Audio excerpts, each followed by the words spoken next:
Hello there, Carlos Scarpero here, VA mortgage specialist with Ross Mortgage and Military Mortgage Bootcamp. Today I want to talk about something called residual income. This is a calculation that's only done with VA loans, FHA and conventional and rural development loans don't do this. But it's a very important calculation that we look at in the mortgage process. And so as comparison, typically, and what it is a calculation where we determine how much you're able to pay, your ability to make payments and on-time payments, hopefully. And so there's two different calculations. One is debt ratio and one is the residual income calculation. And most mortgage types use what's called debt ratio or DTI. And so the way that works is you look at the total debts and you look at your income and you divide that together. So for example, someone making $5,000 a month with $2,500 in debts, that would be a 50% DTI, which is on the high side. So hopefully you're lower than that. The way the VA does it is called residual income calculation. And they also do look at DTI, but it's more of a secondary factor. The residual is really what the VA wants to look at when you're applying for a loan. And so the way that works is we look at pre-tax income, and then we take out your taxes. Then we take out your car payment, other debts, and then the mortgage payment.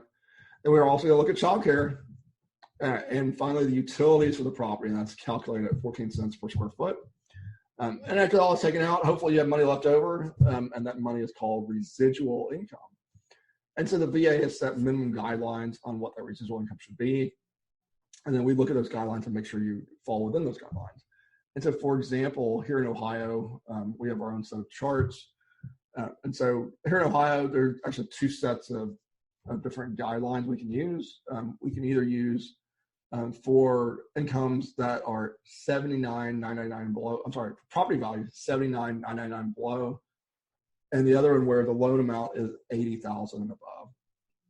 And so here in the Midwest, it's based on family size. So with a family size of one person in the family, we need at least $382 a month after all the bills are paid. The residual income, that'd be money for your food, for gas, that type of stuff. It goes up based on the number of people in the household. So for example, for a family of 5, that'd be $902 a month. And then the second chart is for $80,000 and above.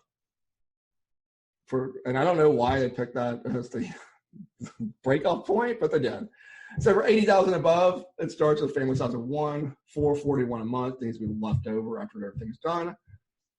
Going up to family of 5 would be $1,039. And then after 5 family members, I should say, we had $80 a month for every additional child in the family towards that calculation. So that is residual income. And don't worry about it. I will do it for you, but want to make sure you knew about that. And as we move forward, I would go through that, let you know about that. And it certainly can make a difference on approval, but it's definitely something you need to keep in mind.